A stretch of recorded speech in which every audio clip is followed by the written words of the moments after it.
விஜய் வரதராஜ் ஓக்கலுளி ஓக்கலுளி ஓக்கலுளி. அனைவருக்கும் வணக்கம். நீங்கள் கேட்டுக்கொண்டிருப்பது உங்கள் விஜய் வரதராஜின் वक्लुली।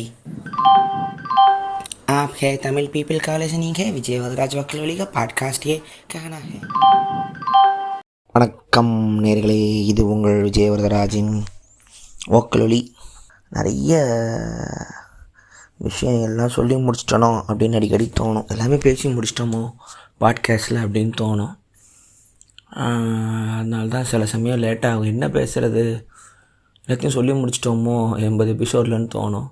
அப்புறம் கொஞ்ச நாளில் நிறைய விஷயம் கற்றுப்போம், புதுசாக ஏதாவது படிப்போம், வாழ்க்கையில் தான் நடக்கும், புதுசாக ஏதாவது ஒன்று அனுபவிப்போம். ஓகே, ஆமாம், அதிலிருந்து ஒரு டாப்பிக்குன்னு வராது. பாட்காஸ்ட் பேசுகிறதுக்கு ஒரு டாப்பிக்குன்னு வராது, ஒரு அண்டர்ஸ்டாண்டிங் வரும்.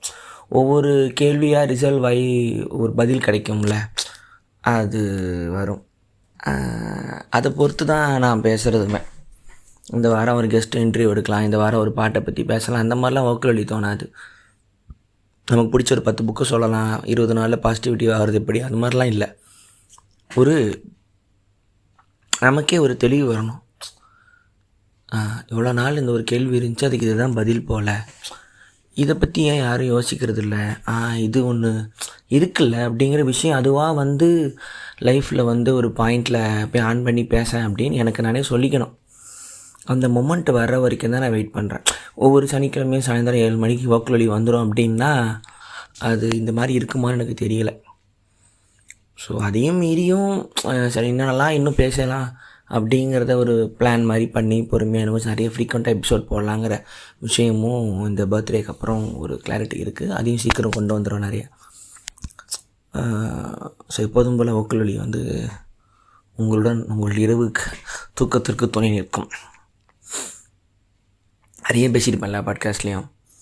இந்த அன்னன்னைக்கு வாழ்க்கையை நல்லா வாழ்கிறது, நத்திங்னஸ்ஸு, நவ்னஸ்ஸு, அவேர்னஸ்ஸு, மெடிடேஷனு, செல்ஃப்லெஸ்ஸு, எல்லாமே டைமு, அதை பற்றி எல்லாமே பேசியிருப்போம். ஒரு மாதிரி அறிவியல் அந்த இடத்துக்கு போயிட்டுருக்கு, மதம் எப்பயோ போயிடுச்சு, ஆன்மீகம் போயிடுச்சு, புத்தர் சொல்லிட்டாரு, ஓஷோ சொல்லிட்டாருன்னு அந்த கேள்வியை நோக்கி போயிட்டுருக்கோம். சென்ட்ரலைஸ்டு, டீசென்ட்ரலைஸ்டு, ஒவ்வொரு நொடியும் நம்ம நமக்கு தரப்பட்ட அந்த விதிகளை கண்டுக்காமல் தினமும் நடக்கிற ஒரு விஷயத்தையும் அனுபவிக்கிறது அப்படின்னு அதை பற்றிலாம் பேசுவோம். அதை வியாபாரமாக மாற்றுறதும் சைடில் போயிட்டுருக்குன்னு வச்சுக்கோங்களேன். இப்போ இந்த மேனிஃபெஸ்ட்னு ஒன்று இருக்குன்னு எனக்கு இப்போ தான் கேள்விப்பட்டேன். மேனிஃபெஸ்ட்டும் பாசிட்டிவ் திங்கிங் எல்லாம் ஒரே தான், வேறு வேறு வார்த்தை. நீங்கள் நினைக்கிறத தொடர்ந்து நினச்சிக்கிட்டே இருந்தீங்கன்னா அது நடக்கும். ஆனால் ஆன்மீகம் நினைக்கிறதே தான் இங்கே பிரச்சனையாக இருக்குதுன்னு அது அடுத்த லெவலுக்கு போயிடுச்சு. உங்கள் சிந்தனையை விட்டு தாண்டி வாங்க, நோ மைண்டுக்குள்ளே போங்கன்னு தான் ஜேகேவும் ஓஷோவும் சொல்லுது. ஸோ எனக்கு அதில் எந்த ஒரு ஈடுபாடும் இல்லை.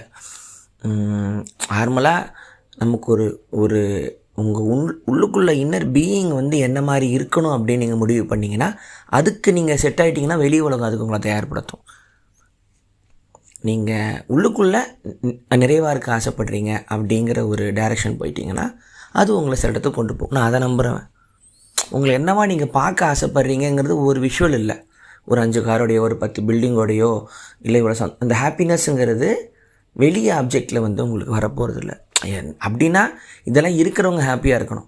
உள்ளுக்குள்ளே நான் நிறைவாக இருக்கேன் அப்படிங்கிற ஒரு விஷயம் மட்டும்தான் எனக்கு முக்கியமாக இருக்குது. அந்த தெளிவு வந்ததுக்கப்புறம் தான் ஒரு விஷயத்த நினச்சி இந்த இடத்துக்கு அப்படிங்கிறது இல்லாமல் அதுவே நம்மளை கூட்டிகிட்டு போவோம். அந்த அன்எக்ஸ்பெக்டேஷனுக்கு அந்த ஒரு இதுக்கு நம்ம ரெடி ஆகிக்கலாம் அப்படிங்கிறதான். அப்படி ரெடியாகும் எனக்கு அது முதல்ல பெருசாக தெரிஞ்சது இந்த பாட்காஸ்ட் ஜேர்னியில் தான். ஏன்னா எனக்கு சினிமா டைரக்டர் ஆகணும்னு ஆசை, என் பேர் அங்கே ஃபிலிம்பைன்னு வரணும்னு ஆசை. அப்படி இருக்கும். யூடியூப்பில் நான் நிறைய பேர் பார்க்கணும், கமெண்ட் பண்ணணும், பாராட்டணும்னு சராசரி ஒரு ஆர்டிஸ்ட்டுக்கு என்னென்ன இருக்கும் எல்லா தேவையும் இருந்துச்சு. ஆனால் எந்த ஒரு எதிர்பார்ப்பும் இல்லாமல் ஒரு விஷயம் உட்காந்து ஒரு ஃபோனில் பேசும்போது நிறைய பேர் வாழ்க்கையை மாற்றுங்கிறது என்னோடய மேனிஃபெஸ்ட்லேயே இல்லை. அது ஒரு இமேஜே இல்லை இப்போ வரைக்கும். அந்த என்னை எங்கே கூட்டு போதோ அது பின்னாடியே போகிறேன். ஸோ அதெல்லாம் இப்போ யாரும் மாட்டிக்க வேணாம். ஸோ இப்போது இந்த அவேர்னஸ் சொல்கிறோம், டெய்லி விஷயத்த ரசிங்க, நிறைய ஆர்ட் கற்றுக்குங்க, நீங்களாக அவங்க சந்தோஷமாக வச்சுக்கிங்களா சொல்கிறோம். இதனால் என்ன பிரயோஜனம் அப்படிங்கிற ஒரு கேள்வி ஒன்று வரலாம். இப்போ தியானத்தால் என்னென்ன பிரயோஜனம், ஞானம் அடைஞ்சிட்டா மட்டும் உலகம் அப்படியே தானே இருக்க போகுது அப்படின்னு சில பேருக்கு தோணும். நான் ஒரு பூவை உட்காந்து ரசிச்சிட்டேன், என்ன பிரயோஜனம்? வானத்தை பார்த்து ரசிக்கிறேன், நைட்டுக்கு வந்து நட்சத்திரத்தை பார்த்து ஃபீல் பண்ணுறேன், கண்ணு கலங்குது, என்ன பிரயோஜனம்? அப்படிங்கிறது நம்மளோட மூளோட லெஃப்ட் பிரெயின் கேட்கும், அனாலிட்டிக்கல் பிரெயின் கேட்கும். ரைட் பிரெயின் வந்து அந்த ஹோல்னஸை ஃபீல் பண்ணும், லெஃப்ட் பிரெயின் வந்து லாஜிக்கலாக கேள்வி கேட்கும். இதில் என்ன யூஸ் சொல்லுவாங்கள்ல, சரிப்பா என்ன நிறைய பேர் கேட்க இதெல்லாம் பண்ணுறியப்பா, அதில் என்னப்பா உனக்கு இருக்குது, என்ன பிரயோஜனம் அப்படிம்பாங்க. அதுக்கு ஒரு வேல்யூ ஒன்று க்ரியேட் பண்ணி யோசிப்பாங்க. இப்போ ஓஷோ அது என்னவோ சொல்லுவார்னா, த மிஸ்ட்ரி ஆஃப் லைஃபே தான் அதுக்கான ஆன்சரும்பார். நீங்கள் லைஃப்பை வந்து எந்த ஒரு தாட்டோ இமேஜோ இல்லாமல் நேருக்கு நேராக அந்த ரியாலிட்டியை நோக்கும் பொழுது, இப்போ ஒரு பூவை பார்க்குறீங்க, நீங்கள் எந்த ஒரு இமேஜும் நம்ம பூவை பார்க்கும்பொழுது அது என்னன்னே உங்களால் புரிஞ்சிக்க முடியாத ஒரு ஒண்டர் வருதுல்ல, அதுதான் லைஃபோட பதிலுங்கிறார். ஒவ்வொரு செகண்டும் புதுசாகவே இருக்குது இந்த உலகம். அந்த மிஸ்ட்ரிக்குள்ளே நீங்கள் போக போக பதில் கிடைக்காமல் இருக்கிறது தான் பதிலேங்கிறார். ஒரு பதில் ஒன்று இருந்துச்சுன்னா உலகம் ட்ரையாக இருக்கும், இதுதான் இப்போ ரியாலிட்டி அப்படின்ட்டாங்கன்னா அதை விட போரான உலகம் உங்களுக்கு இருக்க போகிறதில்ல. அதனால தான் தியரி ஆஃப் எவ்ரி திங், எல்லா சயின்ஸ்லேயும் தியரி ஆஃப் எவ்ரி திங் கண்டுபிடிக்கணும்னு வெஸ்ட்டில் எல்லாருக்கும் ஆசை. ஒரு ஈக்குவேஷனில் இந்த உலகத்தை ரியாலிட்டியை கொண்டு வந்த முடியுமா? கடைசி வரைக்கும் வரல. ஏன்னா ஒரு பதிலில் இந்த உலகத்தோட உண்மை வந்து உங்களுக்கு வந்துடாது. அப்படி இருந்துச்சுன்னா அதோட போர் என்ன இருக்க போகுது? தினம் தினம் அது தன்னை க்ரியேட்டிவாக எவல்யூஷன் ஆகிட்டே இருக்குது உண்மை அப்படிங்கிறது, இந்த உலகம் அப்படிங்கிறது. அதனால் ஒரே விஷயத்த வேறு வேறு ஆங்கிள் இருந்து மேக்ஸ் ஒரு மாதிரி பார்ப்பான், ஒரு ஆர்டிஸ்ட் ஒரு மாதிரி பார்ப்பான், ஃபிசிஷியன் ஒரு மாதிரி பார்ப்பான், பயாலஜிஸ்ட் ஒரு மாதிரி பார்ப்பான், ஜெனட்டிக்ஸ் பார்ப்பான், ஃபிசிக்ஸ் படித்தவன், கெமிஸ்ட்ரி படித்தவன், குவாண்டம் படித்தவன், ஆன்மீகம் தெரிஞ்சவன், வெறும் காசை மட்டும் பார்க்குறவன், எல்லாருமே உலகத்தை அவங்கவுங்க வியூலேருந்து பார்க்கறதுனால தான் உலகம் அழகாக இருக்குது, வெரைட்டியாக இருக்குது. சரி, இப்போ இதெல்லாம் என்ன தாங்க பிரயோஜனம் அப்படிங்கிற கேள்வி லெஃப்ட் பிரெயின் என்றைக்குமே கேட்கும். What is use, what is a purpose? இப்போது போன எபிசோடும் அதோட புலம்பிருப்பேன், முதல் எபிசோடும் புலம்பிருப்பேன், இந்த எபிசோடும் அந்த புலம்பல் வரும். பேலஸில் நடந்துகிட்ருக்கிறத பார்க்குறோம். கண்கூடாக நம்ம ஒரு ஜெனசைடை நம்ம வேடிக்கை பார்த்துக்கிட்டு இருக்கோம். இலங்கையில் எப்படி வேடிக்கை பார்த்தோமோ அப்போ உடனே சின்ன வயசு, அது என்னன்னே புரியல, ஏன் நாடு அது வேறு நாடு அப்படிங்கிற குழப்பத்துக்கு கூட குட்டி வயசில் இருந்தால் கூட சொல்லலாம். 37 வயசில் நான் வந்து பார்த்துக்கிட்டு இருக்கேன். அமெரிக்கா வந்து ஃபுட்டு எய்டு போடுறான் ஃப்ளைட்லேருந்து, அது மேலே விழுந்து ஒரு 5 பேர் இறந்துருக்காங்க. ஸோ அதாவது ஒரு இது வந்து வெஸ்ட்டில் வேறு ஒரு மதம் சேர்ந்த வேறு ஒரு நாட்டுக்கு நடந்திருந்தால், ஒரு சின்ன ஒரு நாய்க்குட்டி, இப்போ ஒரு சின்ன ஒரு குழந்தை ஒரு அரம்பே அந்த குரங்குக்கிட்ட மாட்டி, ஃப்ரான்ஸ்லையா மாட்டி அந்த குரங்கு சுட்டு குரங்கு விஷயம் 4 நாள் டிபேட்டாக போது வரும். அப்போ என்ன, ஒரு குரங்கும் குழந்தையும் முக்கியமான இல்லை. வெஸ்ட்டில் ஒரு உயிருக்கு எவ்வளோ வேல்யூ தராங்க, இவங்க கண்டுக்கப்படாத இவங்களோட விதிமுறைகளுக்கு இவங்களுக்கு லாபமாக இல்லாத ஒரு மக்கள் 30,000க்கு மேலே குழந்தைகளோ மனிதர்களோ இறந்தாலும் ஒரு செய்தி கூட வராமல் இருக்கும் பொழுது உலகம் வந்து பார்ஷியலாக தான் இயங்குதுங்கிறது உண்மை. ஸோ அப்போது தனிப்பட்ட முறையில் என்னோடய சந்தோஷம் எனக்கு மட்டுமே இந்த வாழ்க்கை வேணுங்கிறத தாண்டி நம்ம இருக்கிற இந்த பூமியை காப்பாற்ற வேண்டிய இடத்துக்கு கூட வந்துட்டோம். அதுக்காக நீங்கள் எந்த இசமோ கேபிட்டலிசமோ கம்யூனிசமோ போராட்டமோ அனார்க்கியோ எல்லாமே தோற்று போயிடுச்சு. ஒரு விஷயம் வருது, அது தன்னை பெருசாக மக்களுக்காக வருது, அப்புறம் அது கையில் எடுத்துக்கிட்ட தலைவன் தனக்காக மாற்றிக்கிறான், சுயநலமாகறான், அவங்களுக்குள்ள சண்டை வருது, இன்னொருத்தன் வந்து அதை வந்து கவுக்குறான், திருப்பி அவனை இன்னொருத்தன் கவுக்குறான்னு ஒரு சிம்மாசனத்துக்கு மாறிட்டு இருக்கிற ராஜா மாதிரி தான் உலகத்தோடு இருக்குது. ஸோ ஒரு இசமாக ஒரு கொள்கையாக ஒரு தத்துவமும் தோற்றுருச்சு. தத்துவமும் எக்ஸிஸ்டன்ஸ்லேருந்து ஹெகல் சார்த்தர்லேருந்து விட்கன்ஸ்டைன்லேருந்து ஷூப்பனர்லேருந்து காண்ட்லேருந்து நம்ம இந்தியாவோட தத்துவத்துலேருந்து எல்லாமே தோற்றுருச்சு. இல்லைனா இந்த இடத்துக்கு இந்த நொடியில் இந்த புலம்புற வார்த்தையை நான் கூட சொல்லக்கூடாது, பதில் இருக்குது அப்படின்னா. இந்த அடிக்கடி யோசிப்பேன், இந்த குப்பையை கரெக்டாக குப்பை தொட்டியில் போடுங்க, பிளாஸ்டிக்கை யூஸ் பண்ணாதீங்க, பேப்பர் பேக் வாங்கிக்கோங்க, வண்டியை வந்து கம்மியாக ஓட்டுங்க அப்படின்னு சொல்லிட்டுன்னு இப்போ உலகத்தில் வந்து பொல்யூஷனை வந்து நம்மக்கிட்டே சொல்லிக்கிட்டு இருப்பாங்க. ஆனால் இன்னொருத்தவங்க சொன்னாங்க, உலகத்தில் வந்து ஸ்டாட்டிஸ்டிக்ஸ் படி வண்டியால் வரப்போக ரொம்ப கம்மியாக, ஃபேக்ட்ரிஸ் வந்து வரப்போக தான் அதிகம். ஆனால் அங்கே நிப்பாட்ட முடியாதனால நார்மலாக வாழ்கிற இந்த நார்மல் மக்கள்கிட்ட வந்து இந்த ப்ரெஷரை கொடுக்கறது, சும்மா பேப்பரில் போட்டு நீங்கள் ஃபீல் ஒரு கில்ட் ஒன்று க்ரியேட் பண்ணுறதுமாங்க. ஸோ நீங்கள் வார் மிகப்பெரிய பொல்யூஷன், ஃபேக்ட்ரிங்க மிகப்பெரிய பொல்யூஷன். நீங்கள் வண்டி ஓட்டி உங்களோட பைக்லேயோ கார்லேயோ வர புகையெல்லாம் உலகத்தை ஒன்றும் அழிக்கலைன்னு ஒரு ஸ்டாட்டிக்ஸ், அதாவது அழிக்குது, இவங்க உங்களால் மட்டுமே இந்த உலகம் ஒன்றும் ஆகலை அப்படின்னு ஸ்டாட்டிக்ஸ் சொல்லுவாங்க. ஸோ பிளாஸ்டிக்கை நிப்பாட்டுங்க, திடீர்னு ஒரு ஒரு ஒரு தேர்டு வேர்ல்டு 3ஆம் உலக நாடோட ஒரு கடலோட ஓரத்தில் வந்து கும்பலாக பிளாஸ்டிக் குப்பைகள் இருக்கும், அதை க்ளீன் பண்ணிகிட்டு இருக்கோம்னு சொல்லி க்ளீனிங் த சீலாம் பார்த்தீங்கன்னா யூடியூப்பில் அவ்வளோ வியூஸ் இருக்கும். நம்ம இந்த பக்கம் நம்ம யூஸ் பண்ணுறது ஒரு நாட்டுக்கு அழுக்காக போகுது, குப்பையாக போகுது. அந்த குப்பையை ஒருத்த க்ளீன் பண்ணும்போது நமக்கான கில்ட்டை க்ளீன் பண்ணுற வீடியோக்கெல்லாம் உலகத்தில் ஃபேமஸ் ஆகும். Hope the earth is safe, you must clean the earth அப்படின்னு சொல்லிட்டு குப்பையை போட்டுக்கிட்டே நம்ம அதை பேசுகிற பழக்கம் அந்த உலகத்தில் இருக்குது. ஸோ தள்ளி விட்றோம், கழிவுகளை வந்து வேறு யாருக்கும் தள்ளி விட்றோம். இப்போ வந்து நான் யோசிப்பேன், சரி இப்போது நாளைக்கு வந்து நான் வந்து டிராஃபிக் சிக்னலில் பைக்கை ஆஃப் பண்ணுறேன், எதுக்கு, நம்மளால் பொல்யூஷன். நான் வந்து ஒரு 10 நாள் வந்து துணிப்பையை வந்து நான் யூஸ் பண்ணுறேன், கேரி பேக் யூஸ் பண்ண போகிறதில்ல, முடிஞ்ச அளவுக்கு பிளாஸ்டிக்கை குறைக்கிறேன் அப்படின்னு சொல்லும் பொழுது உங்களுக்கு முதல்ல என்ன தோணும்? இந்த ஒரு கேள்வி ஒன்று சொல்ல போகிறேன், அதான் பதில். உங்கள் மனசுக்கு இது தான் தோணும், மற்றவங்களும் உங்களுக்கு தான் கேட்பாங்க. நீ ஒருத்தம் பண்ணுறதுனால என்ன ஆகிட போகுது அப்படிங்கிற பதில் முதல்ல தோணும். என்ன தோணும்?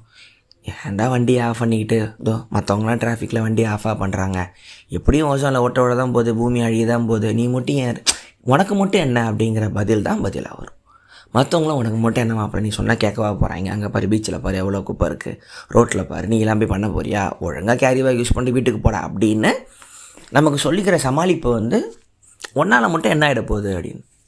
ஸோ இது ஒரு வியாதி மாதிரி எல்லாருக்கும் தோணுது. இந்த உலகத்தில் இருக்கிற அத்தனை கோடி மக்களுக்கும் இதே கேள்வி தோன்றதுனால யாருமே எதுவுமே செய்ய மாட்டேங்கிறோம் அப்படிங்கிறது தான் உண்மை. இது அடிக்கடி வச்சு பார்ப்பேன், அடிக்கடி என் யோசனை வந்துக்கிட்டே இருக்கும். இப்போ நான் ஒன்று பண்ணுறேன்னா இதனால் எனக்கு பிரயோஜனம் இல்லை அப்படிங்கிறது எல்லா மனுஷங்களுக்கும் மனசில் வந்து ஆழமாக பதிஞ்சிருச்சு.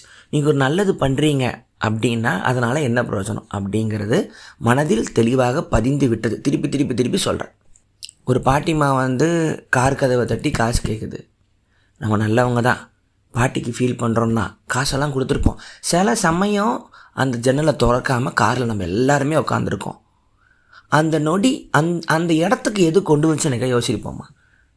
நம்ம பாட்டியை வெறுக்கலை, அந்த காசு தர்றதுக்கு நமக்கு எதுவும் கஷ்டம் இல்லை, ஐயோ அவங்களுக்கு தர முடியலையே அப்படிங்கிற வருத்தப்படுற மனசும் இல்லை.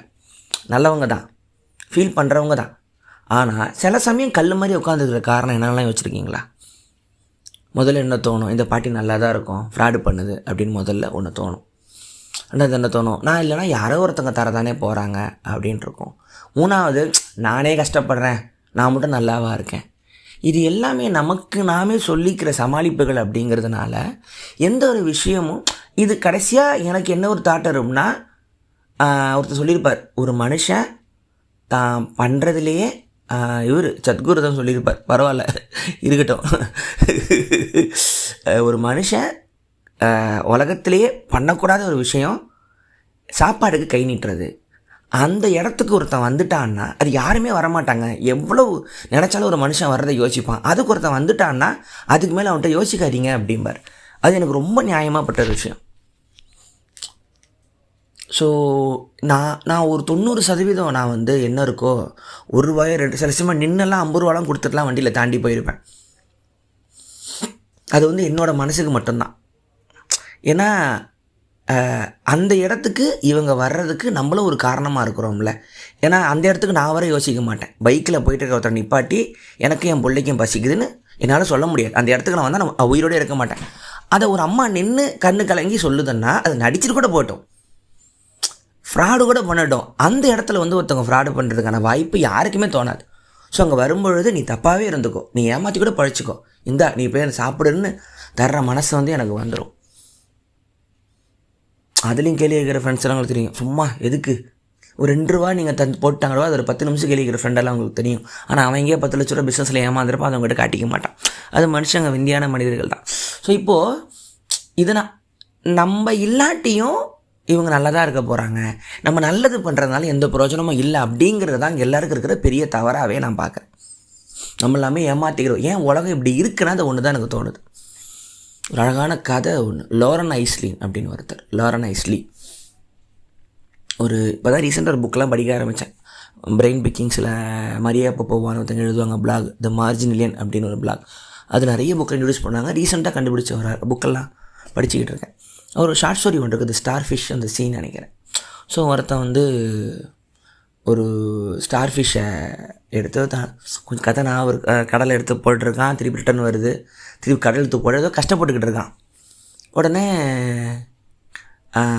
ஃப்ரெண்டு ஒருத்தன், ரெண்டா பண்ணுறேன் கஷ்டப்படுற, இல்லைடா அது மாதிரி எடுத்து ட்ரை பண்ணுறேன், விடுடா, உலகத்துலலாம் அவ்வளோ ஸ்டார் ஃபிஷ்ஷுங்க, எப்படியும் ஒரு டைமில் வந்து கடலில் வந்து என்ன உள்ளே போட்டாலும் கரைக்கு வந்தால் செத்து போதான், அது ஒரு இயல்புடா, அது என்னடா மாறிட போகுது, என்னடா ஆக போகுது மாறுண்டா இந்த ஒரு ஸ்டார் ஃபிஷ்ஷுக்கு அப்படின்னு சொல்லிட்டு மறுபடியும் தண்ணிக்குள்ளே போட ட்ரை பண்ணுவான். ஸோ அவன் அந்த மொமெண்ட்டில் அந்த ஸ்டார் ஃபிஷ்க்கு என்னால் பண்ண முடியுதே அப்படிங்கிற மனசோட அந்த ஷார்ட் ஸ்டோரி முடியும். நான் நம்ம பண்ணுற எல்லா விஷயமும் இப்படி தான் இருக்கும்னு நான் யோசிப்பேன். இது பெரிய இம்பேக்ட் தர வேணாம், பெருசாக அந்த உலகம் மாறப்போகிறதில்ல.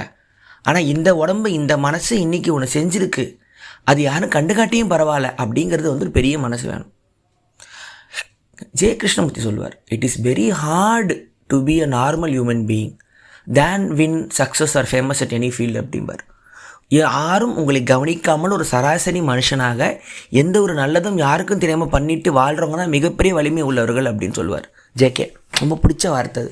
நம்ம எல்லாருமே அது முடியாது. நம்ம ஏதோ ஒரு வகையில் நம்ம இறக்கும் பொழுது நம்மளை பற்றி ஒரு 50 பேர் என்ன பேசணுங்கிற நோக்கத்தில் தான் நம்ம வேலை பார்த்துக்கிட்டே இருக்கோம். சாகும் போது 100 பேர் இருந்துடணும், லட்சக்கணக்கான பேர் இருந்துடணும், 4 பேர் எனக்கு இருந்துட மாட்டாங்களா, என்னை எப்படி பேசுவாங்கன்னு ஃப்யூச்சர் தான். அதுதான் ராஜாக்கள்லேருந்து போயட்லேருந்து கவிஞர்கள்லேருந்து மண்ணாவும் நாணவும் அழியட்டும்னு சொல்லிட்டு பொற்காசு வாங்குறது எல்லாம் இதுதான். தனக்கு அப்புறம் நிலைத்திருக்கக்கூடிய விஷயந்தான் கவிதையோ கதையோ புராணங்களோ ராஜாவோட கோயில்களோ கல்வெட்டம் மதம் ரிலீஜனு பட்டங்கள் போர்கள் எல்லாம் அதுக்கு தான் வருது. கோடிக்கணக்கான பேர் ஒரு ராஜா குழுமோ எனக்கு தெரியும். ஒரு நாளில் கோடிக்கணக்கான ரத்தத்தை உறிஞ்சி ஒரு ராஜான்னு சொல்லுவாங்கன்னா அசோகம் வரைக்கும் போரும் பண்ணால் அசோகம் தான் அமைதியாகவும் மாறினா பௌத்தத்துக்கு. அதுவும் அந்த பேருக்கான ஆசை தான். ஸோ ஆனால் யாராலையுமே ஒரு சராசரி மனிதனாக தன்னை கவனிக்காத ஒரு அனானிமஸ் ஆளாக வாழ்ந்துட்டு இறக்க முடியுமா அப்படின்னு கேட்பேன். ஸோ நம்ம பண்ணுற ஒரு நல்லது இம்பேக்டை தருது என்ன பரவாயில்ல, ஆனால் நம்ம பண்ணுவோன்னு எல்லோரும் யோசிக்க ஆரம்பித்தா இந்த உலகம் 2 நாளில் மாறிடும். இப்போது சும்மா இதை நீங்கள் ட்ரை பண்ணி பாருங்கள். இப்போது என்ன சொல்கிறது, இப்போது எனக்கு ரொம்ப நாளாக ஆசை, அது இந்த எபிசோட்லேருந்து நான் அதை ஆரம்பிக்கலான் இருக்கேன். இப்போது ஒவ்வொரு எபிசோட்லையும் ஏதோ ஒரு ஆக்டிவிட்டி நம்ம ஒன்று பண்ணுவோம். வோக்கல் ஆடியன்ஸ் மட்டுமே பண்ணுவோம்.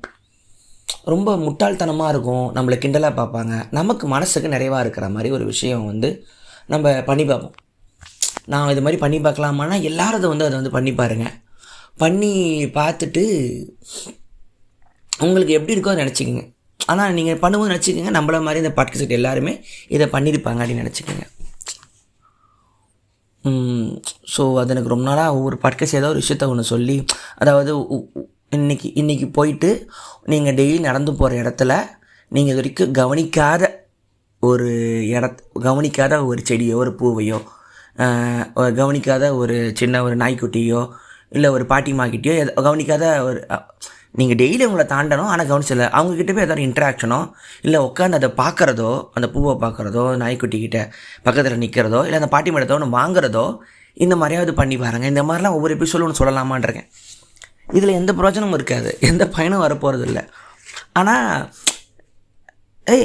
இதோட முட்டாள்தனமாக இருக்குது அப்படின்னு சொல்கிறத பண்ணி பார்ப்போமே அப்படின்னு எனக்கு தோண ஆரம்பிச்சு டைமுக்கு மேலே. ஏன்னா நம்மளை முட்டாள்தனமாக இருக்குன்னு சொல்லியே சரியான விஷயத்தை யாருமே பண்ண விட மாட்டேங்கிறாங்க. உங்கள் வீட்டில் போய் உட்காருங்க, நம்மளும் இந்த உலகமும் மாறுறதுக்கு இதெல்லாம் பண்ணணும் அப்படின்னு உங்கள் மனசுக்கு ஒரு மனசில் இருக்கிறத சொல்லணும். நல்லா புரிஞ்சுங்க, உங்களுக்கு தரப்பட்ட ரூல்ஸோ விதிமுறைகள் விட்டுறாங்க, மனசில் இருக்கிறத சொல்லுங்கள். பதில் முட்டாள்தனமாக இருக்குது அப்படிம்பாங்க. அப்போ தான் அந்த வார்த்தை எதுக்கெல்லாம் சுயநலமாக பயன்படுத்தவங்களுக்கு தெரியும். நீ முட்டாள் அப்படின்னு ஒருத்தனை சொல்கிறாங்கன்னா அவன் சரியான விஷயத்தை எல்லாமே சொல்கிறான்னு அர்த்தம். நடைமுறைக்கு சாத்தியமில்லை அப்படின்னு ஒரு வார்த்தை சொல்கிறாங்கன்னா நடைமுறைப்படுத்த விடமாட்டாங்க. அது நமக்கு தேவையும் இல்லை, நமக்கு அதுக்கான மனசும் இல்லை, அது இந்த உலகம் அலோவ் பண்ணாதுங்கிறதான் உண்மையான அர்த்தமே தவிர நீங்கள் முட்டாள் அல்ல. நீ எங்களோட சேர்ந்துக்கோ, எதுக்கு இவ்வளோ கவலைப்படுறேங்கிற ஒரு அக்கறையும் சுயநலமும் சேர்ந்து அந்த வார்த்தை வருது. சும்மா நாளைக்கு போயிட்டு டிராஃபிக் சிக்னலில் நிற்கும் பொழுது இங்கே இருந்தால் இப்போ பாட்காஸ்ட்டில் பைக் ஓட்டுறவங்கலாம் நிற்கிறவங்க எல்லாருமே உங்கள் பைக்கை ஆஃப் பண்ணிடுங்க. எப்படியும் வண்டியை வச்சுருப்போம், அப்புறமா பைக்கை ஆஃப் பண்ணிட்டு நில்லுங்க. உங்களை யாரும் கவனிக்க வேணாம், உங்களை யாரும் பாராட்ட வேணாம். நீங்கள் ஃபோட்டோ எடுத்தால் ஆஃப்டு த பைக் ஃபார் 2 minutes நீங்கள் ஃபேஸ்புக்கில் போட வேணாம். சும்மா எல்லா சிக்னல்லையும் அதை ஆஃப் பண்ணிட்டு வெயிட் பண்ணுங்கள். மனசில் ஒரு பிரச்சனை நினைக்கிங்க, ஓகே இன்றைக்கி கோடி பொல்யூஷனில் என்னால் ஒரு 10 செகண்ட் போக என் பைக்கை விட்டு வெளியே போகல, என் காரை விட்டு வெளியே போகல. உங்களுக்குள்ளேயே வீட்டில் போய்ட்டு நீங்கள் ஹாப்பின்னு எழுதிட்டு தூங்கிடுங்க. ஆனால் சும்மா ஜாலியாக யோசிங்க, இந்த விஷயத்த எல்லாருமே பண்ண ஆரம்பித்தா என்ன ஆகும்னு யோசிங்க. சரி இன்றைக்கி நான் பிளாஸ்டிக்கு யூஸ் பண்ண மாட்டேன் அப்படின்னு யாராவது இந்த பாட்டுக்கு அத்தனை பேர் யோசிக்கணும். இன்றைக்கி ஓக்கல் வழியில் யாருமே பிளாஸ்டிக்கை நான் யூஸ் பண்ணல அப்படின்னு நீங்கள் யோசிக்கிறீங்க. அப்படி அன்றைக்கி ஃபுல்லாக அது ரொம்ப கஷ்டமாக இருக்கும். அன்னைக்கு இதை எல்லாருமே யோசிச்சாங்கன்னா யோசிச்சுப்பாரு, ஒட்டுமொத்த உலகமுமே. ஸோ அவங்க தனக்குன்னு அதாவது உலகத்தை ரொம்ப அருமையான விஷயம் செல்ஃபிஷாக யோசிக்கிறதும் பாரு வருஷம். நீங்கள் செல்ஃபிஷாக உங்களுக்காக மட்டும் வாழ ஆரம்பிச்சிங்கன்னா வாழ்க்கையில் எந்த தவறுமே செய்ய மாட்டீங்க பார். ஆனால் அவர் என்ன சொல்கிறேன்னா, நீங்கள் செல்ஃபிஷாக இருக்கிறதுங்கிறது உனக்கு இல்லை, உன்னோட குடும்பத்துக்கு, உன் மனைவிக்கு, உன் பிள்ளைக்கு, உன்னை சார்ந்தவங்களுக்கு, நண்பர்களுக்கு, உறவினர்களுக்கு, உனக்கு ஜாலர் அடிக்கிறவங்களுக்கு பண்ணுறதுக்காக தான் நீ எல்லாம் சேர்க்குற. நீ ஒரு தனி மனிதனாக உனக்குன்னு செல்ஃபிஷாக யோசிச்சுப்பார், நீ எதுவுமே யோசிக்க மாட்டே கேட்டதா அப்படிம்பார். எனக்கு அது பயங்கர ஒரு ஸ்ட்ரைக்கிங் சென்டென்ஸாக இருந்துச்சு. உங்களுக்கு மட்டுமே நீங்கள் யோசிச்சு பாருங்கள், வீட்டில் உட்காந்துட்டு எல்லாரையும் மறந்துடுங்க, உங்களோட சுற்றத்தார், குடும்பம், வீடு எல்லாம் மறந்துட்டு தனிப்பட்ட இந்த உடம்பு உனக்கு என்ன வேணும்னு யோசிங்க. உங்களுக்கு எதுவுமே தோணாது. நிம்மதியாக தூங்கிட்டு 3 வேளை சோறு தின்னா போதும், ஏதோ ஒன்று அப்படி தான் தோணும். நீங்கள் உண்மையிலே இப்போ நீங்கள் ஓடிட்டுருக்கிற வேலைக்கோ, நீங்கள் அலையிற கடுப்புக்கோ, அடிக்கிற ஜால்ராக்கோ, பண்ணுற துரோகத்துக்கோ, பண்ணுற கடுப்புக்கோ, சோகத்துக்கோ, அழுவறிக்கோ உங்களுக்கு மட்டுமே நீங்கள் செய்கிறதே இல்லை. உங்களுக்கு என்ன தேவைன்னா உங்களுக்கு எதுவுமே தேவை இருக்காது. ஒவ்வொரு ஆளும் தனித்தனியாக யோசிச்சு பார்த்தா அவனுக்குன்னு எதுவுமே தேவை இருக்காது. அந்த உடல் 3 வேளை சாப்பாடு கலையும், அவ்வளவுதான். நம்மளை சார்ந்திருக்கிற மற்றவங்களுக்கு நம்ம எதாவது செய்யணுன்னு தான் ஒவ்வொரு ஆளும் ஒருத்தவங்க பாண்டில், செயினில், லிங்கில் மாட்டி சிஸ்டம்ங்கிற பேரில், ஃபேமிலிங்கிற பேரில் உலகம் அது ஸ்டேட்டாகுது, கவர்மெண்ட் ஆகுது, நாடாகுது, அப்புறம் பூமி ஆகுது. இப்போ அதையும் விட்டுட்டு மார்ஸுக்கு போகலான்னு மாஸ்க்கு சொல்லிகிட்டு இருக்காரு. ஸோ நம்ம செய்கிறது என்ன இம்பேக்ட் ஆக போகுது, அதனால் என்ன பிரயோஜனம் கிடைக்க போகுது அப்படிங்கிறது தான் எல்லா மனசுலையும் இருக்கிறதுனால தான் யாருமே எதையுமே செய்ய முன் வர்றதில்லை. யோசிச்சுருக்கலாம், இப்போ எதாவது ரோட்டில் வந்து நீங்கள் ஆக்சிடெண்ட் ஆகிட்டு யாராக கிடக்கும் பொழுது வண்டியை தாண்டி போவீங்க, கவனிப்பீங்க, ஒரு 2 பேர் கண்டிப்பாக தூக்கியிருப்பாங்க. அப்போ தான் எல்லா வண்டியுமே தாண்டி போகும். ஏன்னா அந்த 2 பேர் அவங்களுக்கு இருக்காங்கல்லன்னு. நம்மளும் 3ஆவதாக போகணும்னு என்றைக்குமே யோசிச்சதில்லை. அந்த 2 பேர் இருக்காங்கல்ல, நான் யோசிப்பேன் அந்த 2 பேர் யாருன்னு யோசிப்பேன். ஆனால் உண்மையில் அந்த 2 பேரும் கரெக்டாக இவங்க வண்டி போகும்போது முன்னாடி விழுந்த அம்மாவாக தான் இருக்கும். அந்த இடத்துல மனசு நின்றுடும். அந்த இடத்துல யாரும் இல்லை அவங்களுக்குங்கிற தோணும் போது வண்டி பிரேக் போட்டுடும். ஸோ இப்போது அந்த மனசும் நல்ல மனசு தான், ஒரு 2 பேராவது இருக்காங்கன்னு சொல்லி தாண்டி போகிற மனசும் நல்ல மனசு தான். இது 2மே தவறான மனசு இல்லை. ஆனால் உலகம் வந்து இன்றைக்கி நீ தான் உங்களை காப்பாற்றணும்னு சூஸ் பண்ணிடுது. ஆனால் எனக்கு தெரிஞ்சு அதை பார்த்துட்டு வேடிக்கை பார்த்துட்டு தாண்டி போன எந்த மனுஷனும் அந்த ஊரில் இருக்க மாட்டான், உலகத்தில் இருக்க மாட்டான். ஸோ நம்ம பண்ணுறது என்னவா நமக்கு ஆக போகுது, இதில் என்ன இருக்குதுன்னு ஒட்டுமொத்த வேர்ல்டு பிக்சரை பார்க்க முடியாதனால தான் யாரும் எந்த நல்லதும் பண்ணுறதுலன்னு சொல்லிட்டு. இப்போது அந்த சோஷியல் மீடியா எப்படி வேலை பார்த்துச்சுன்னு பார்க்கலாம். இப்போ ஏன் ஃபேஸ்புக்கெலாம் ஃபேமஸாக இருக்குது, இன்ஸ்டாகிராம் ஃபேமஸாக இருக்குது, அது ஏன் எல்லாருக்கும் பிடிக்க ஆரம்பிச்சிருக்கோன்றீங்க? இந்த லைக் அப்படிங்கிற ஒரு பட்டனோ கமெண்ட்டுங்கிற பட்டனோ இல்லைன்னா நம்ம சோஷியல் மீடியாவில் போஸ்ட் பண்ணுவோமான்னு சும்மா யோசிங்க. நான் ஒரு ஆப் ஆரம்பிக்கிறேன், இந்த எந்த பட்டனுமே இருக்காது, நீங்கள் போட்டுக்கலாம், யார் என்ன போட்டாலும் அப்படியே எம்டியாக காட்டும் அந்த போஸ்ட்டை மட்டும் அப்படின்னா அதில் எல்லாருமே ஈக்குவல் ஆகிடுறோம். மேலே கீழே பெருசு சின்னதுன்னு இல்லை. ஸோ அது என்றைக்குமே வேலை செய்யாது. ஃபேஸ்புக் ஏன் ஃபேமஸ் ஆச்சுன்னா, உங்களை அந்த நீங்கள் காஃபி குடிச்சிங்கிறத ஒரு 20 பேர் ஒரு ஹார்ட்டு ஒன்று போடுறான். அப்போது நீங்கள் பண்ணுற ஒரு சராசரி வேலைக்கு இவ்வளோ பேர் விரும்புகிறாங்கன்னு டிஜிட்டலில் ஒரு சாட்சி ஒன்று இருக்குது. அது இம்பேக்ட் உங்களுக்கு தெரியுது. நாளைக்கு இது 50ஆவது 100ஆவது ஃபேமஸ் ஆனால் 1 லட்சம் பேர் காஃபி குடிக்க என்ஜாய். இந்த ஒரு விஷயந்தான் ஃபேஸ்புக்கில் மக்களை நமக்கு பண்ணுற சராசரி வேலை எவ்வளோ பேரை போய் சேருது அப்படிங்கிறத வச்சு தான் இது வந்து கண்டுபிடிச்சி அவருக்கே வந்து இது இவ்வளோ பெருசாக போகுங்கிற ஐடியா இல்லை. இது எதுவுமே இல்லாமல் ஒரு சோஷியல் மீடியா ஆப் இருந்தால் நீங்கள் போவீங்களாங்கிறதான் கேள்வி. ரீட்வீட்டோ, ரீஷேரோ, லைக்கோ, கமெண்ட்டோ, சப்ஸ்கிரைப் வரைக்குமே எல்லாம்னா நான் பண்ணுற ஒரு வேலை அந்த பக்கம் எவ்வளோ பெருசாக போய் சேருது.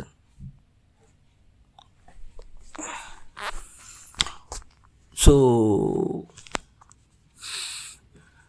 இதுதான் வந்து இங்கே ஒரு பெரிய விஷயமா இருக்குது. ஏன்னா நம்மளால் மாடர்ன் மனிதனால் இனிமேல் பண்ணுறதுக்கு ஒன்றும் இல்லை, உலகம் அழியாக தான் போகுது. நம்ம வந்து இவ்வளோ தான், நம்ம இந்த சிஸ்டமுக்கு நம்ம வந்து கட்டுப்பட்டு தான் ஆகணும் அப்படிங்கிற ஒரு பெசிமிஸ்டிக் surrendering to the system mind settle மனுஷன் ஆகிட்டான். அதுதான் எல்லாருக்கும் பிரச்சனை. தயவு செஞ்சு உங்கள் மனசில் படுறத முட்டாள்தனமாக இருந்தாலும் கொஞ்சம் வாழ கற்றுக்குங்க. எனக்கு பண கஷ்டம் வரும், பயங்கர பண கஷ்டம் வரும். சில சமயம் வீட்டில் உட்காந்து அழுவேன், முட்டிப்பேன், எதுக்கு இவ்வளோ வேலை பண்ணுறேன், இவ்வளோ உழைக்கிறேன், கையில் காசு வரலையே, அடுத்த விஷயம் நடக்கலையே. நானும் சமீபமாக வரைக்கும் நானுமே சராசரி பையனோட கடுப்பில் தான் இருந்திருக்கேன். ஆனால் என் வாயிலேருந்து அடிக்கடி வர வார்த்தை, இவ்வளோ கஷ்டம் இருந்தாலும் வீட்லேயோ பசங்கிட்டேயோ என்கிட்ட கோச்சிக்கிற வார்த்தை, பணம் மட்டுமே வாழ்க்கை இல்லை அப்படிமே. எல்லோரும் என் மேலே எரிஞ்செறிஞ்சு விழுவாங்க.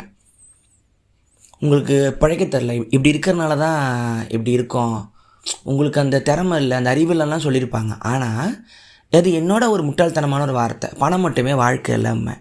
இது சொல்லி பாருங்கள், அவங்கள சொல்லுவாங்க. ஆனால் நான் அதை எனக்கு அது பிரச்சனை இருந்தாலும் நான் நம்புகிற ஒரு முட்டாள்தனமான விஷயம், பணம் மட்டுமே வாழ்க்கை இல்லை அப்படி.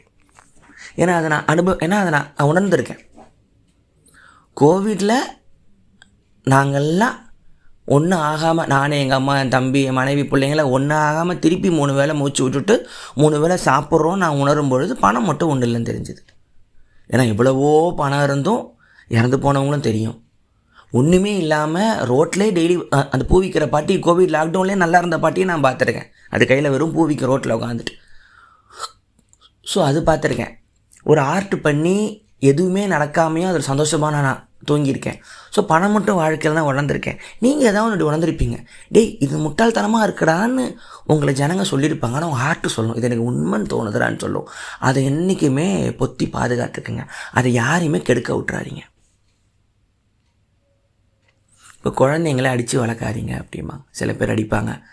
குழந்தைங்கள கண்டித்து இப்போ அதெல்லாம் கூட விட்டுறலாம். அதெல்லாம் கூட நம்ம கையிலே அதுங்க பண்ணுற டார்ச்சருக்கு நம்மளாலே ஒன்றும் முடியாது. இப்போ குழந்தை பயங்கர பண்ணி அடிபட போதெல்லாம் 2 தட்டு தட்டினா தான் அது அமைதியாக உட்காரும். இல்லைனா அடிபட்டதுக்கு இன்னும் 4 மடங்கு ரத்தம் வரும்னு மண்டை ஓடும். அதெல்லாம் நம்ம கணக்கில் இல்லை. இங்கிலீஷ்காரன் ரொம்ப பியூரிட்டியாக பேசுவான், நம்ம ஊரில் அப்படி இல்லை. சரி, உங்கள் குழந்தைக்கு என்ன ஆகணும்னு ஆசைப்படுதோ அதை நீங்கள் ஆக விடுவீங்களாங்கிற ஒரு கேள்வி ஒன்று வரும். ஸோ என்னோடய முட்டாள்தனமான பதில், அவளுக்கு என்ன ஆசையோ ஆகட்டும் அப்படிமே. இது எல்லா வீட்லேயும் சொல்ல, இது என்னோடய முட்டாள்தனமான ஒரு நம்பிக்கை. இதே மனைவிக்கு அவளுக்கு இதை ஆகணும் அதை ஆகணும் ஆயிரம் ஆசை இருக்கும். அவளுக்கு இல்லை நீ சொல்கிற மாதிரி கரெக்டாக தான், அவள் ஆசைப்படி ஆகட்டும். நான் முட்டாள்தனமாக அதை நம்புகிறேன். நான் முட்டாள்தனமாக ஒன்று நம்புகிறேன். நான் என்னோடய பிள்ளைங்களுக்கு, எனக்கு அடுத்த வர ஜென்ரேஷனுக்கு நான் ஜாதி பார்க்க மாட்டேன். நான் முட்டாள்தனமாக நம்புகிறேன். அதெல்லாம் இருக்குமா, உனக்கு என்ன தெரியுமா, இது அது தெரியுமா, என்ன தெரியுமாம்மா, நான் அதை பாதுகாத்துக்கிறேன். நான் நம்புகிறேன்ப்பா, நான் முட்டாள் தான், நான் பேக்க தான், பழைக்க தரல தான், என் ஹார்ட்டு இது உண்மை நம்புது. ஸோ உங்கள் எல்லாருக்குமே உங்கள் வாழ்க்கையில் உங்கள் சின்ன வயசுலேயே நீங்கள் தான் உணர்ந்த ஒரு முட்டாள்தனமாக வச்சிடணும். இந்த டூத் ஃபேரிலாம் சொல்லுவாங்க, அதை எடுத்து புதைச்சி வச்சா ஏஞ்சல் எடுத்துகிட்டு போகணும் ஒரு குழந்தை நம்பிட்டு தூங்கும். அதே மாதிரி தான் நம்மளும் நம்புகிறோம். இன்னும் 2 வருஷத்தில் ஓனர் நமக்கு ப்ரொமோஷன் கொடுத்துருவான். இன்னொரு 2 வருஷத்தில் ஒரு படம் நடந்துடும். இன்னொரு 10 வருஷத்தில் சேனல் பெருசாகிடும். இன்னும் 5 வருஷத்தில் ஸ்பாட்டிஃபை நமக்கு காசு கொடுத்துருவான். இந்த மாதிரிலாம் எல்லோரும் யோசிச்சுக்கிட்டு தூங்குறோம். நமக்கும் குழந்தைக்கும் வித்தியாசமே இல்லை. நடக்காத ஒரு விஷயத்தை நடக்கும் ஒரு நம்பிக்கைகள் தான் டெய்லி வாழ்க்கையும் வாழுது. நம்ம யாருமே எல்லாமே நடக்குங்கிற கன்ஃபர்மேஷனில் எந்த கரெக்டான லைஃப்லேயும் வாழல. அது ஒரு ப்ராபபிலிட்டியில் தான் முட்டி மோதி எக்ஸ்பெக்டேஷனுக்கும் அன்எக்ஸ்பெக்டேஷன் நடுவில் தான் முட்டி மோடுற கயாட்டிக் வேர்ல்டு தான். கயாஸுக்கும் வாழ்றதுக்குமான போர் தான் அந்த வாழ்க்கை. ஆனால் உங்கள் இப்போது பாலஸ்தீனில் என்ன பிரச்சனை அப்படின்னு சும்மா கேளுங்க. அதுக்கு ஒரு இல்லை மாப்பிள்ளை இவ்வளோ வரலாறு இருக்குது, இஸ்ரேலில் வரலாறு, ஜெருசலம் வரலாறு, இந்த மத புக்கில் இதை போட்டிருக்கு, இந்த மத புக்கில் எங்கள் மார்க்கம் சரி, அந்த மார்க்கம் அந்த மதம் சரி, 1000 சொல்லலாம். என் முட்டாள்தன நம்பிக்கை, எதுக்கு குழந்தைங்க சாவணும், இவ்வளோ தான் என் முட்டாள்தன நம்பிக்கை. இல்லை இஸ்ரேலில் மட்டும் அவ்வளோ பேரை கடத்திட்டு போனாங்க, ஏன் முட்டாள்தனமான பதில், எதுக்கு அவ்வளோ குழந்தைங்க சாகணும். இல்லை இது ஒரு ஜியோ பாலிட்டிக்ஸ், ஐரோப்பிய நாகரிகம், இந்த மதம் அந்த மதம், மோனோதிசம் மதம், இந்த புக்கில் அசியானிசம். இல்லை, ஏன் முட்டாள்தனமான கேள்வி, எதுக்கு அவ்வளோ குழந்தைங்க சாகணும். இந்த கேள்விக்கு பதிலே இல்லை. பதில் இருக்குது, ஒரு உயிர் சாவக்கூடாது. இந்த பூமியில் இந்த மண்ணில் பிறந்த ஒரு உயிர் அதுவாக இறக்குற வரைக்கும் அதுக்கான உரிமை இருக்குது. அது எங்கே வேணால் பிறந்துருக்கட்டும், யாருக்கு வேணால் பிறக்கட்டும், எந்த மண்ணில் வேணால் நினச்சா நம்ம எல்லாரையுமே வாழ விடலாம். இது முட்டாள்தனமான பதில், ஆனால் இது உண்மையும் கூட. எனக்கு யார் தெரியுமா ரொம்ப கோவம் வரும். எனக்கு லைஃப்பில் எவ்வளோ கடுப்பேதை சம்பாதிச்சிருப்பேன். இந்த சிஸ்டம் ஒபே பண்ணுறவங்க லாஜிக்கில் என்கிட்ட டிபேட் பண்ணுவாங்க. அவங்கள அப்படியே அடித்து மூஞ்சில் குத்தி உடச்சிடலாமான்றவங்க. இல்லை, அவங்களுக்கு தெரியாது இந்த அரசியலமைப்பு என்பது இந்த இடத்துல பார்த்தோன்னா இந்த இடத்துல 1700 800 எனக்கு எனக்கு பதறும். எனக்கு என்ன இன்னுமா இந்த ஒரு கேள்விகளுக்குள்ளே, கட்டுப்பாடுகளுக்குள்ளே, கதைகளுக்குள்ளே, அரசியலுக்குள்ளே, வரலாறுக்குள்ளே உட்காந்து மாட்டிக்கிட்டு இன்னுமா எப்போ தான் யூனிவர்ஸ்லேருந்து வேறு ஏலியன் இந்த பக்கம் ஒரு மாடனா அந்த பூமியில் ஓ இப்படி தான் நான் எல்லோரும் ஒன்றா வாழணுமோன்னு எப்போ நம்மளை பார்த்து ஒரு லெசனாக எடுத்துக்கிட்டு ஸ்பேஸ்ஷிப்பில் அந்த பக்கம் போய் சொல்லணும்னு எப்போ தான் நடக்குங்கிற யோசனை இருக்கேன். யாராவது வந்து பார்த்தாங்கன்னா இருக்கிறதுலே முட்டாப்பைய பிளானட் இந்த பூமி அப்படிமா. உனக்கு எவ்வளோ பெரிய விஷயம் கொடுத்துருக்கேன், உனக்கு எவ்வளோ பெரிய உலகத்தில் கோடான அண்ட சராசரத்தில் உனக்கு மட்டும் தான் வாழ்க்கைங்கிற உயிரை கொடுத்தேன். பல கோடி வருஷமாக நீ மண்ணாக இருந்த, எரிமலையாக இருந்த, காடாக இருந்த, பூவாக இருந்த, மேமலாக இருந்த, மனுஷன் ஆகிறதுக்கு கோடி என்னடா செத்துக்கிட்டு இருக்கீங்க. ஸோ இந்த ஒரு கேள்விகளுக்கோ பதில்களுக்கோ ஸோ இல்லை முட்டாளவே சொல்லிட்டு போட்டோம். நான் அதை நம்புகிறேன்ல, என்னால் கேள்வி கேட்குற மனசு இருக்குல்ல, எனக்கு இது போதும். நீ என்ன இங்கே குரோம்பேட்டில் உட்காந்துக்கிட்டு எதுக்குன்னு நீ வந்து பேலஸ்தீனுக்கு என்ன ஆக போதுன்னு கேட்கலாம். அந்த பேலஸ்தீனுக்கு வருத்தப்படுற மனசு தான் இங்கே யாருக்காவது எனக்கு பக்கத்துக்கு நடக்கும்போது எனக்கு ஓடத்தோம். ஒரு கதவை அப்படிங்க திறந்து வைக்கும்போது தான் பக்கத்தில் இருக்கிறதாவும் நீங்கள் உள்ளே விட்டு பத்திரமா வான்னு சொல்லலாம். ஸோ நீங்கள் உங்களுக்கு ஏதாவது நல்லது பண்ணணும், நம்மளை முட்டால் நினச்சிப்பாங்கன்னு உங்களுக்கு தோணுதுன்னா தயவு செஞ்சு முதல்ல அதை பண்ணிவிடுங்க. அதை யாரும் கவனிக்க வேணாம், அதை யாரும் பார்க்க வேணாம், உங்களை யாரும் பாராட்ட வேணாம், நீங்கள் உதவி பண்ணவங்களே உங்களை திருப்பி கூட பண்ண வேணாம், தேவையே இல்லை. நான் மனுஷனாக பிறந்ததுக்கு இந்த உலகம் அழிஞ்சிக்கிட்டு இருக்கு, எல்லோரும் குழம்பிக்கிட்டு இருக்கோம். இவ்வளவு கலவரத்து கஷ்டத்துக்கு நடுவில் நான் வந்து நம்புகிறேன் இந்த உலகம் நல்லா ஆகிடும், இந்த மனுஷங்க நல்லா ஆகிடுவாங்க நம்புகிறேன். நான் முட்டாள் தான், ஆனால் நான் நம்புகிறேன். அப்படிங்கிற அந்த ஒரு வாக்கியத்தோட நீங்கள் அந்த நல்லதை பண்ணிட்டு நீங்கள் நைட்டு போய் தூங்கிடுங்க போதும். இது உலகம் மாறுதோ இல்லையோ, உங்கள் வாழ்க்கை எவ்வளோ அழகாக மாறும்னே உங்களுக்கு தெரியாது. சார்த்தர் சொல்லுவார், நம்ம யாருக்கா உதவி பண்ணும்போது வாங்கின விட தர நம்ம தான் நிறைய இது எடுத்துக்கிறோம் அப்படிம்பாங்க. நான் தத்துவ மயிருக்குள்ளாம் போகல, பரவாயில்ல, எனக்கு ப்ரைடாகவே இருக்கட்டும் உதவி பண்ணுறதுக்கு. நான் பெருமையாக கூட நான் பீத்திக்கிறேன். இன்றைக்கி வந்து என்கிட்ட வந்து சாப்பாடு கேட்ட ஒரு 2 பேருக்கு நான் கொடுத்தேன் கூட நான் பீத்திக்கிறேன், பரவாயில்ல. அன்றைக்கி அப்படி நிலைமைக்கு வந்த 2 பேர் வந்து அன்றைக்கி அந்த நேரம் வந்து சாப்பிட்டாங்க, அவங்களுக்கு பசி ஆறிச்சு, அவ்வளோதான். இது வந்து இப்போ முடிஞ்ச அளவுக்கு நீங்கள் வந்து பிளாஸ்டிக்கை கம்மி பண்ணுங்கள். நான் ஓக்கல் ஒலி ஃபேன்ஸ்கிட்டே சொல்கிறேன். நான் சொல்கிறது கிரிஞ்சாக இருக்கும், என்ன அண்ணா ஈக்காலஜி பேசுகிறாருன்னு சொல்லணும். அன்றைக்கி உலகத்தில் ரொம்ப வருஷம் சொல்லிட்டோம், ஒரு பாட்காஸ்ட் இருக்கிற அத்தனை பேரும் வந்து அழகாக சில விஷயத்தெல்லாம் ஃபாலோ பண்ணாங்க போல், எல்லோரும் ஒன்றா சேர்ந்து கூட சொல்லட்டும். நீங்கள் முடிஞ்ச அளவுக்கு நீங்கள் பிளாஸ்டிக்கை கட் பண்ண முடியுதான்னு பாருங்கள். முடிஞ்ச அளவுக்கு உங்கள் வண்டியிலேருந்து கம்பஷனை கட் பண்ண முடியுதான்னு பாருங்கள். யாராவது சாப்பாடுக்கோ காசோ, அது ஹிந்திக்காரனோ நம்ம ஊருக்காரங்களோ வயசான பாட்டியோ நல்ல உடம்பு இருக்கிற ஆளோ கையை நீட்டாக 2 ரூபா போட்டுருங்க. அது போட்டுக்கிட்டே இருங்க, ஒன்றும் ஆக போகிறது. ஒரு 2 ரூபாவில், ஒரு 5 ரூபாவில், 10 ரூபாவில் அவங்க சொத்தை அழிஞ்சிடாது, போட்டுருங்க. அவன் உங்களை ஏமாற்றட்டும், பரவாயில்ல, அந்த 10 ரூபா போட்டுருங்க. ஒரு வருஷத்தில் எத்தனை பிச்சைக்காரனை நீங்கள் பார்த்துட போகிறீங்க? ஒரு 100? கண்டிப்பாக இல்லை. உங்களுக்கு இந்த இடத்துல அதுக்கான வாய்ப்பு இருக்குது அப்படின்னா எந்த மயிலானு யோசிக்கணும், அதை பண்ணிவிடுங்க. எனக்கு மட்டும் ஏன் அப்படின்னு நினச்சிக்கவே வேணாம். ஏன்னா அந்த மனசு தான் அந்த உலகம் சூஸ் பண்ணும். எவனால் பாரத்தெலாம் ஏற்றுக்க முடியுமோ அவனுக்கு தான் எல்லாத்தையும் கொடுக்கும் கடவுளும்பார், அதுவும் உண்மை தான். ஸோ அதைத்தான் நான் இந்த பாட்காஸ்ட்டில் வந்து பேசலான் இருந்தேன். இப்போ இன்ஸ்டாகிராமில் பாலஸ்தீனோட அந்த போஸ்ட்டை ஷேர் பண்ணுவேன். ஷேர் பண்ணி என்ன ஆக போகுது அப்படின்ட்டு இருக்கும். ஆனால் ஷேர் பண்ணனா என்ன மாதிரி இருக்க மனசுக்காரங்களாம் கமெண்ட்டில் வந்து கண்ணீர் போட்டு என்னென்ன இப்படி ஆயிடுச்சுமாங்க. அந்த வருத்தப்படுற மனசு ஒரு ஒன்று சேருதில்ல, ஒரு போஸ்ட் ரியாக்ஷன்கள், எனக்கு அது போதும்.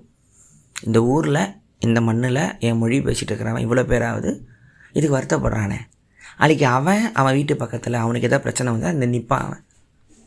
ஸோ எனக்கு இந்த அளவுக்காவது என்னால் பண்ண முடியுது அப்படின்ட்டுருக்கும். நான் ஆர்ட்டையும் அப்படி தான் பார்க்குறேன். நான் பண்ணுற யூடியூபாக இருக்கட்டும், நான் பண்ணுற பாட்காஸ்ட்டாக இருக்கட்டும், எதுவுமே வரல, ஏன் பண்ணிக்கிட்டே இருக்கேன் அப்படிம்பாங்க. எதுவுமே வரலையே, இதில் என்ன வருது, கம்மியாக தானே இருக்குது. ஒரு வீடியோ ஒரு 500 பேர் தானே பார்க்குறாங்கன்னு இப்போ இருக்கிற மில்லியன் போகிற உலகம் சொல்லலாம். ஆனால் அது 500 பேர் பார்க்குறாங்களேன்னு யோசிக்கிறேன் தான் நான். எப்படி பார்த்தாலும் 500 பெரிய நம்பர், சரியான ஒரு 500 பேர் இருக்காங்கன்னு நினச்சிக்க வேண்டியது. புத்தர்கிட்ட வந்து கேட்பாங்களாம், ஏன் எல்லா கிராமமும் போய் பேசுகிறீங்க, இவ்வளோ கஷ்டப்படுறீங்க, நீங்கள் ஒரு இடத்துல உக்காந்தாலே உங்களை தேடி வந்து கேட்டிருப்பாங்க போல். அப்புறம் புத்தர், ஏன் வெயிட் பண்ணுறீங்க, பேசி முடிச்சுட்டாங்க, வெயிட் பண்ணுறீங்க அப்படின்னு கேட்பாங்களாம். சொல்லுவாரா, நான் ஒரு ஊரில் பேசுவேன், ஒரு 500 பேர் கேட்குறாங்கன்னா என்னை பார்க்குறதுக்கு ஒரு 400 பேர் வந்திருப்பாங்க. என்னை சும்மா பார்க்குறதுக்கு புத்தன்னு ஒருத்தர் இருக்காராம், ராஜாவாக இருந்தாரா சாமியாராட்டாம்ப்பா அவருக்கு உண்மை தெரியுமான்னு பார்க்குற லௌகீக வாழ்க்கை வாழ்கிறவங்க வருவாங்க. அவங்க பார்த்து முடிச்சுட்டு அதில் கிளம்பிடுவாங்க. ஒரு 100 பேர் சரிக்கு இங்கே வந்திருக்காரு ஏதாவது வாழ்க்கையின் கேள்வியை கேட்கலாமேன்னு கேட்பான். அதில் ஒரு 50 பேர் போயிடுவான். இந்த 50 பேர் இப்போ சாமி விட்டுட்டு வந்துடுவோமோ, ஒரு கூட பின்னாடி போயிடலாமா டவுட்டாக இருப்பான். அதில் ஒரு 20 பேர் கிளம்பிடுவான். இன்னொரு ஒரு ஒரு 10 பேர் இருப்பான். அவன் சங்கம்னா என்ன, எப்படி நான் பிக்கு ஆகுறது, எப்படி தியானம் கற்றுக்குன்னு கேள்வி கேட்பான். கடைசியில் அவனும் போயிடுவான். அப்புறம் பார்த்துக்கலான்னு ஒருத்தன் நிற்பான், என்னடாம உங்கள் கூட நான் வரேன் அப்படின்மா. என் பின்னாடியே வருவான். அந்த ஒருத்தனுக்காக மட்டும்தான் நான் 500 பேர்கிட்ட பேசுவேன் அப்படிம்பார். இதுதான் உண்மை, இதுதான் உலகம், இதுதான் கேர். நாளையிலேருந்து பிரோஜனமே இல்லாத நல்ல விஷயத்தை பண்ண ஆரம்பிங்க. பிரோஜனம் இருந்தாலும் நல்லது பண்ணுங்கள். உலகத்தில் இப்படி கிடையாதுங்கிறத நான் சொல்ல வரேன். பிரோஜனமே நல்ல விஷயமா இருக்கட்டும். அது உங்களுக்கு மனசு வேணாம், லூஸ் மாதிரி பண்ணாத, எல்லாம் சிரிப்பாங்கன்னு கூட 1000 தடங்கள் இருக்கும். பல்ல கடிச்சிக்கிட்டு அதை பண்ணி பாருங்கள், உங்களுக்கு நல்லா தூக்கம் வரும். நன்றி. இது உங்கள் விஜயவதராஜன், ஓக்கலொலி. விஜய் வரதராஜ், ஓக்கலொலி, ஓக்கலொலி, ஓக்கலொலி. அனைவருக்கும் வணக்கம். நீங்கள் கேட்டுக்கொண்டிருப்பது உங்கள் விஜய் வரதராஜன் वकलोली।